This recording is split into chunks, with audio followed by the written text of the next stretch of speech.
আমি ইগর 11 বছরের বেশি সময় ধরে নিলামে ট্রেড করছি।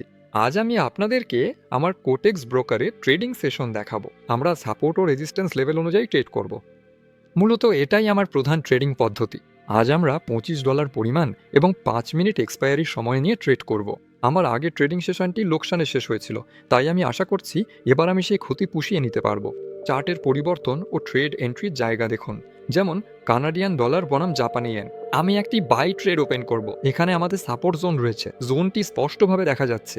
কয়েকটা ফেক ব্রেকআউট হয়েছে, কিন্তু সেটা ভয়ের কিছু না, সম্ভবত দাম ওপরের দিকে যাবে। আমি ট্রেড ওপেন করেছি, সব ঠিকঠাক আছে। Euro, British pound buy trade, দাম সাপোর্ট জোনে অবস্থান করছে। এই ক্ষেত্রেও জোনটি বেশ ভালোভাবে দেখা যাচ্ছে। এই জোন থেকে দামের রিভার্সাল স্পষ্ট দেখা যাচ্ছে, আর দাম এখন ইম্পালসিভভাবে এই জোনে নেমে এসছে। আমি রিভার্সালের আশা করছি। Euro, Australian dollar by trade, local minimum. জোনটি শক্তিশালী সাপোর্ট জোন, দামকে উপরের দিকে ঠেলে দেওয়ার সম্ভাবনা অনেক বেশি। ডলার, কানাডিয়ান ডলার, এখানেও আমি বাই ট্রেড ওপেন করব। সাপোর্ট রেজিস্ট্যান্স জোন, আগের রেজিস্ট্যান্স জোন, চার্টে দামের রিভার্সাল স্পষ্ট দেখা যাচ্ছে। এরপর দাম এই জোনটি ব্রেক করেছে, একেবারে সরাসরি, প্রায় কোনো থামা ছাড়াই।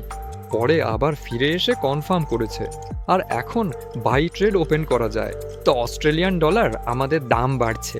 এটা কতটা জোরে বাড়ছে? হ্যাঁ, এটা সত্যি অনেক জোরে বাড়ছে। এখানে আমি ট্রেডে ঢুকবো না।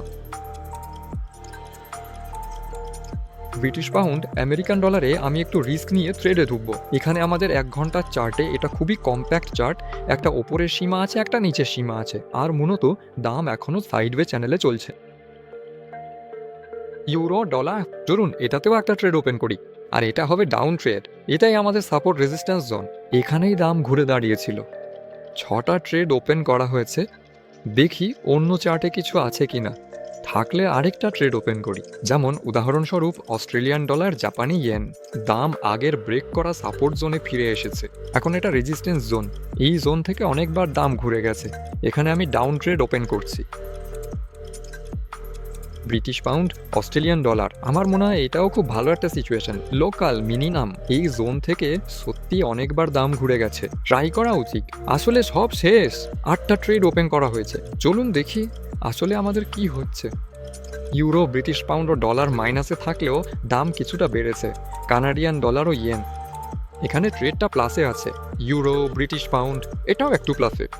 ডলার, কানাডিয়ান ডলার, দাম পড়ে গেছে কেন এবং কতটা বেশি?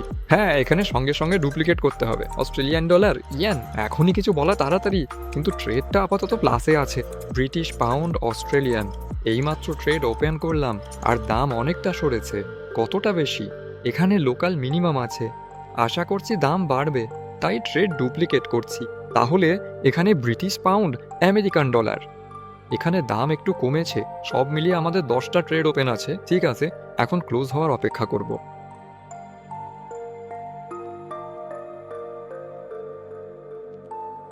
প্রথম ট্রেডটি বন্ধ হচ্ছে, তে গ্রাফের একদম নিচে এন্ট্রি নিলেও অধিকাংশ ট্রেড এখনও লোকসানে আছে। মানে একটা ট্রেডই ভালো ফলাফলের জন্য যথেষ্ট হবে না। ইউরো, ব্রিটিশ পাউন্ডও এখন ক্লোজ হতে চলেছে। এখানেও সব কিছুই মোটামুটি ঠিকঠাক আছে। এখানে পণ্যের দাম কিছুটা বেড়েছে, এখানে কোনো সমস্যা হয়নি। ইউরো, অস্ট্রেলিয়ান ডলার, 11 সেকেন্ড বাকি। এখানেও দাম প্লাসে আছে, তবে ফলাফল দেখি। এখনই বলা দ্রুত হবে। ইউরো ডলার দেখো কতটা বেড়েছে, এটা খারাপ। 3টির মধ্যে 3টি। এখন ট্রেডগুলো লসে ক্লোজ হবে। ডলার, কানাডিয়ান ডলার, ওপরের ট্রেডটা নিশ্চিত মাইনাসে ক্লোজ হচ্ছে। সব কিছুই স্পষ্ট। প্রশ্ন হচ্ছে বাকি ট্রেডগুলো কিভাবে ক্লোজ হবে।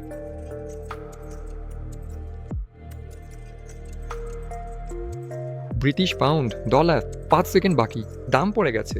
হ্যাঁ, এখানে ট্রেডটাও লাভে ক্লোজ হবে। 5টির মধ্যে 4টি ট্রেড লাভে থাকলেও নেট ফলাফল মাইনাস। মনে হচ্ছে লস বাড়বে। সম্ভবত 1 মিনিট পর ব্রিটিশ পাউন্ড, অস্ট্রেলিয়ান ডলার ট্রেডটি লসে ক্লোজ হবে। দাম এতটা ওপরে ওঠা কঠিন, যদিও দ্রুত নিচে নেমেছিল। 1 মিনিটে ওপরে উঠতে পারে। ইউরো ডলার নিশ্চিত লসে ক্লোজ হবে। দাম অনেক বেড়েছে, আসলে অনেক ওপরে উঠেছে। এটা এন্ট্রি পয়েন্ট থেকে দূরে সরে গেছে, ভুল দিকে। ওটা তো একদম স্পষ্ট।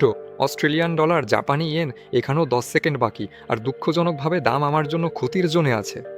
এই ট্রেডটা লসে ক্লোজ হবে। এটি আমার টানা 3য় লস হতে পারে। ডলার, কানাডিয়ান ডলার এন্ট্রি পয়েন্টের কাছেই আছে। কি বলো? দাম বাড়ার সম্ভাবনা থাকলেও তা নিশ্চিত নয়। হ্যাঁ, আর দাম পড়তেই থাকছে, সবই খারাপ যাচ্ছে। ব্রিটিশ পাউন্ড ও অজি ডলারও লসে ক্লোজ। আমি যেমন বলেছিলাম 1 মিনিটে দাম বাড়েনি। ডলার কানাডিয়ান ডলার ট্রেডটি লসে ছিল, প্রেডিকশন মেলেনি। ব্রিটিশ পাউন্ড ও অস্ট্রেলিয়ান ডলারও তাই। দেখো, 15 সেকেন্ডে জানবো ট্রেডটি কিভাবে শেষ হয়। যাই হোক, আজকে মাইনাসেই খাবো। ক্ষতি পুষিয়ে নিতে চেয়েছিলাম, উল্টে সেটা একটু বাড়িয়েই ফেললাম। তবে এটা স্বাভাবিক। আবারও বলছি, আমার ব্যালেন্স খুব সামান্যই কমছে। একদমই ভালো লাগছে না। আজকের দিনে আমাদের ক্ষয়ক্ষতির পরিমাণ অনেকটা বেশি হয়েছে আগের বারের তুলনায়। আজকে 10টা ট্রেড হয়েছে, আর তার মধ্যে মাত্র 4টা লাভে শেষ হয়েছে। ধীরে ধীরে ব্যালেন্স কমে যাচ্ছে। বেশি না, সব ফেরত পাওয়া সম্ভব, সম্ভবত তাই হবে। কিন্তু আপাতত আমি নিজের জন্য ক্ষতির দিকেই ট্রেড করছি। তবে আশা করি এটা সাময়িক। এই ভিডিওটি দেখার জন্য সবাইকে অনেক ধন্যবাদ। চ্যানেলটি সাবস্ক্রাইব, লাইক ও কমেন্ট করুন। শুভ ট্রেডিং এবং বিদায়।